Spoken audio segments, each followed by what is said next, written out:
Hey folks, welcome back to the channel. We're inside the lodge this morning getting the week kicked off, and I want to bring a pretty important video to you. The topic that we have today, guys, the video that we have today is the top 3 ways to make a better pre-rut hunt. You know, you've heard me talk about this time and time again. The 27th of October is, I wish I could be in 3 states, but they would be from central Kentucky north, right? Including Illinois on the 27th. And yesterday was a perfect example. Had a great sit yesterday, and one of our target bucks, and I finally got him to daylight, and like an hour and a half before daylight, and had him at 50 yards, and couldn't convince him to come in. Hit the grunt call to try to coax him in. I had a 1.5-year-old buck that he was just following everywhere, and I thought if I could con that 1.5-year-old buck to coming in and giving up, he was going to follow him. That 1.5-year-old buck almost got him in trouble.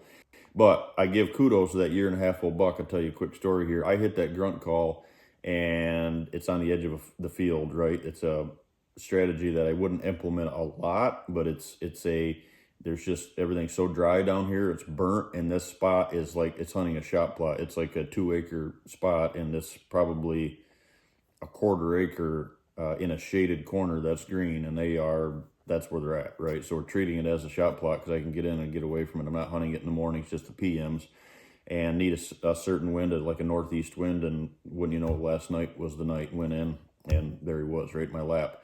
But I hit that grunt call, and that 1.5-year-old buck went across the ditch shelf and got downwind, tried to get downwind of that. There's a mock scrape out in front of me. He tried to get downwind of that mock scrape and that grunt call, and so he's a smart one. I give kudos to him. I don't see that a lot, right? But the old man almost got himself in trouble just following the leader.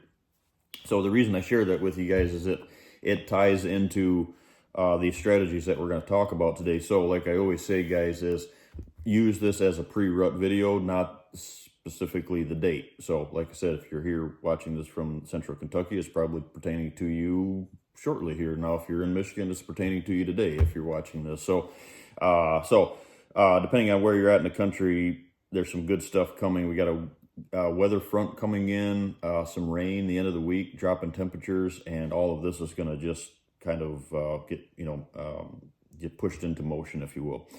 So the top 3 ways to create a better pre-rut hunt, guys. We're going to just start it off with probably the number 1, right?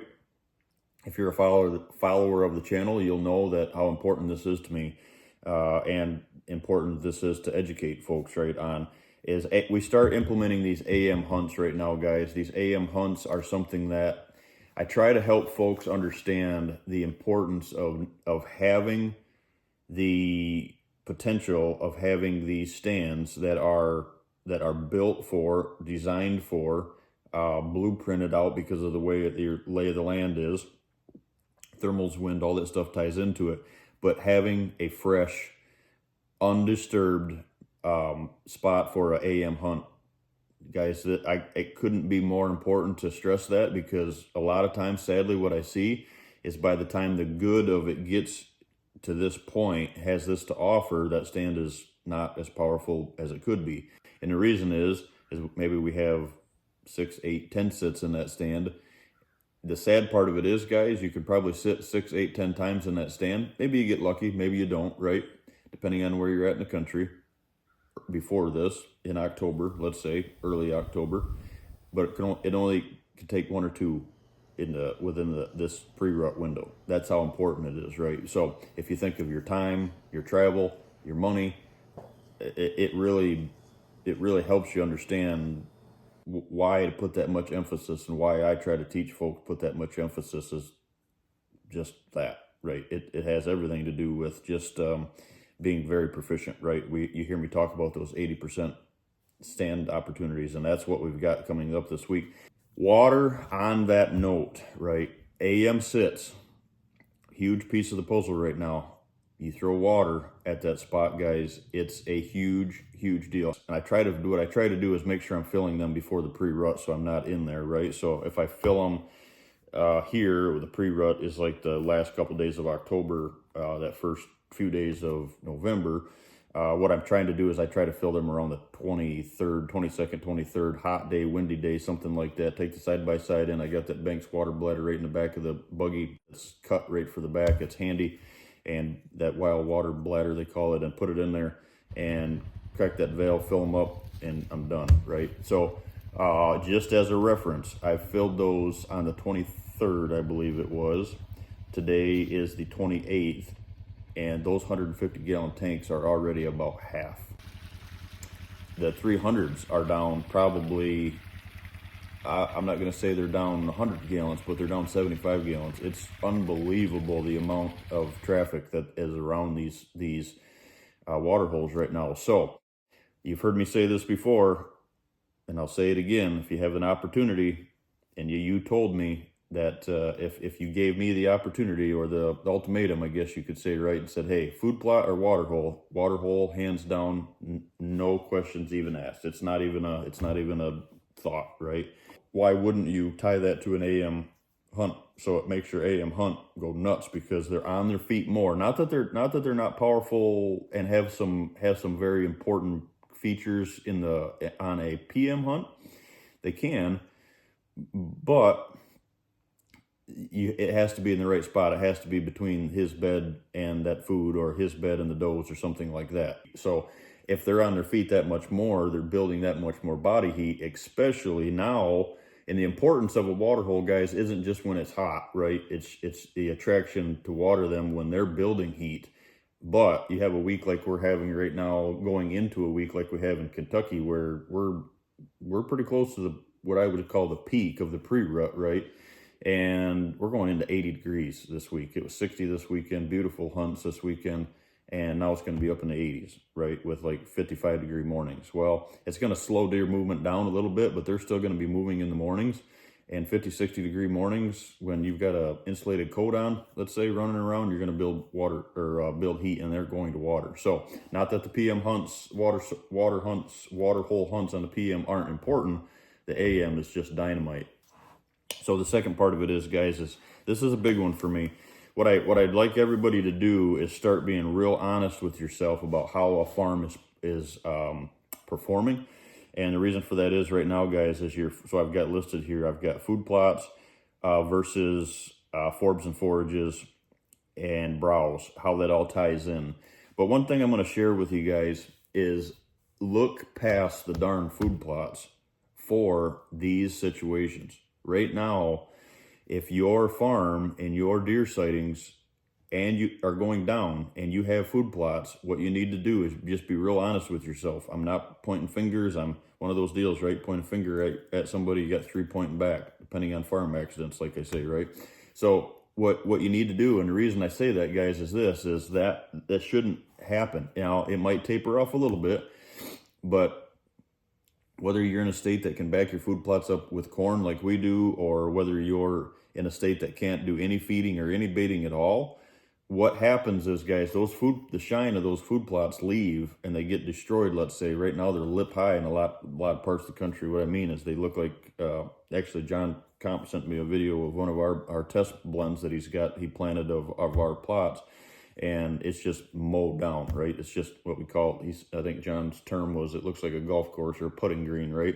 And it's not that it's not there, it's just there's no moisture to kick it back into gear and keep it, that even the cereal rye is getting destroyed, right? There's no moisture. So what this all goes back to is the importance of the browse.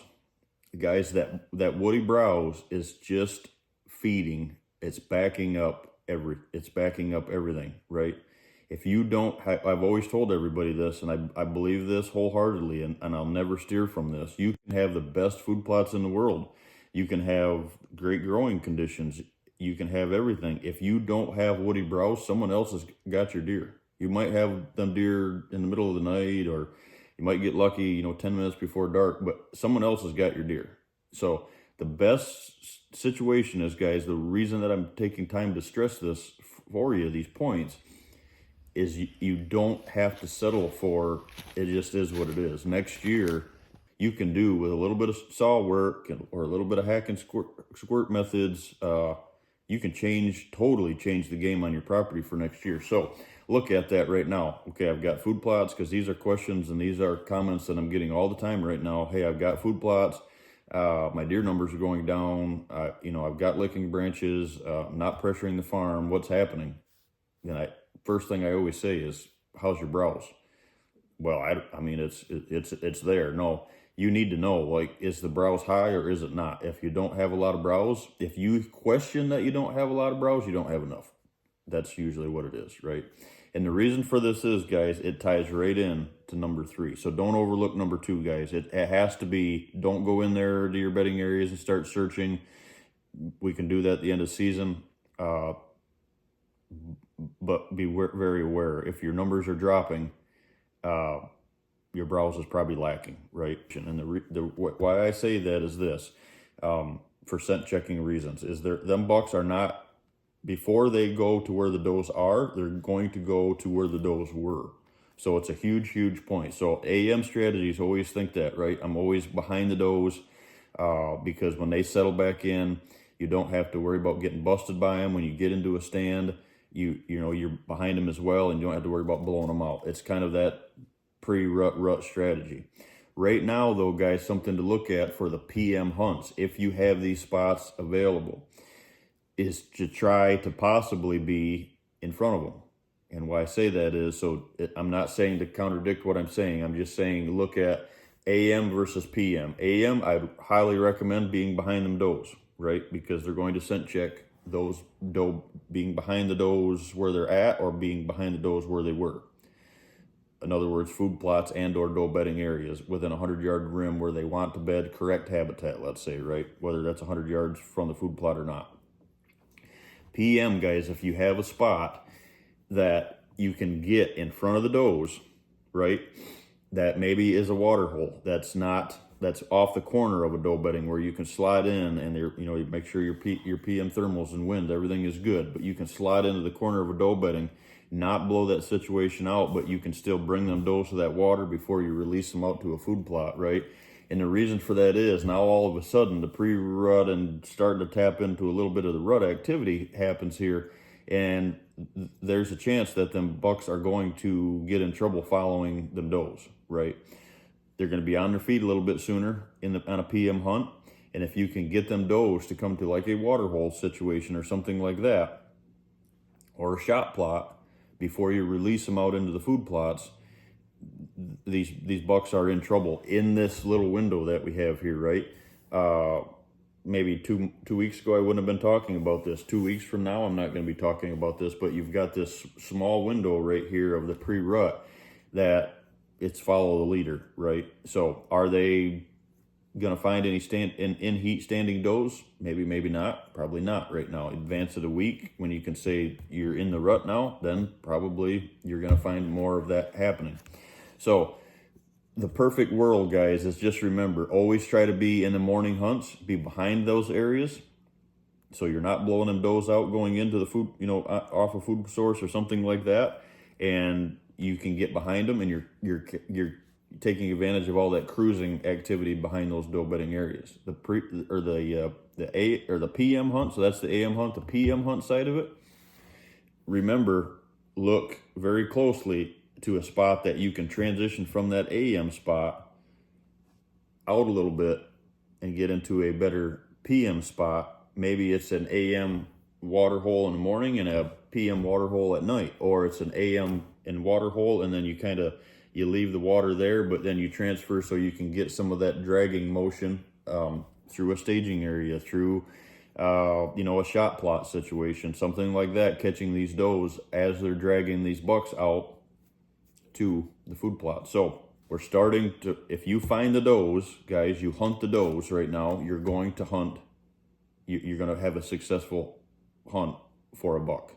Now, very, very, very, very important piece of that puzzle. Just because these does are out in the food plot, I'm not saying go to the food plot because that's where all these does are. That's not the case, because once they make it there, guys, that should be treated just as a sanctuary. And to be honest with you, unless you've got some major food plot architecture, you're in a spot where you converted CRP, old ag, whatever the case is, and you can get real creative on manipulating movement through open country, the chances of you bottlenecking a doe or a buck into an open field is slim to none. My hunt last night was a perfect example, right? It's a leased farm. Luckily, my landlord that I've got, great friends, and we're going to make that so that spot that I'm hunting, that opportunity is going to increase. And what that was, guys, last night is there's a tractor trail that enters that splits two fields. I'm on a hedgerow, and the reason I'm on a hedgerow is there's a major crossing there. So I'm downwind of there's a feeder 100 yards in front of me, and it's a pinch in the field. And what that is, but it's still 80 yards across this pinch, right? I can't get in the best pinch because that's where all the deer funnel into that area. So I'm down off the major pinch, right? So what that is you can get really creative. Move that tractor trail.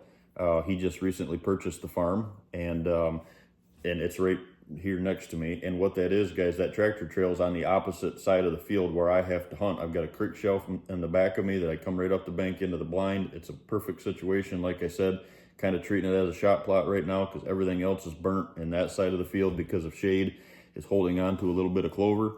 And threw that looking branch out there in front of me, and like I said last night, had him within 50 yards. But what we're doing is, to better that, I'm gonna slide that tractor trail down on my side and make that creek crossing or tractor trail on my side instead of the wood side, and we're gonna fence that off or block that off, and they have to cross here. So now it's a complete game changer. So if you are going to hunt these open field situations or woodline situations, guys, remember, always know what's behind you. So take this into consideration, guys. Just because you're blowing your wind and you have to blow it behind you doesn't mean that it's a perfect spot to blow it, because what's on the neighbors? Just because you can't hunt the neighbors doesn't mean that there's not deer there, doesn't mean that there's not habitat there. But out in front of me, you can manipulate that movement a little bit by creek crossings and stuff like that. So just be very, put your creative hat on this time of the year, guys.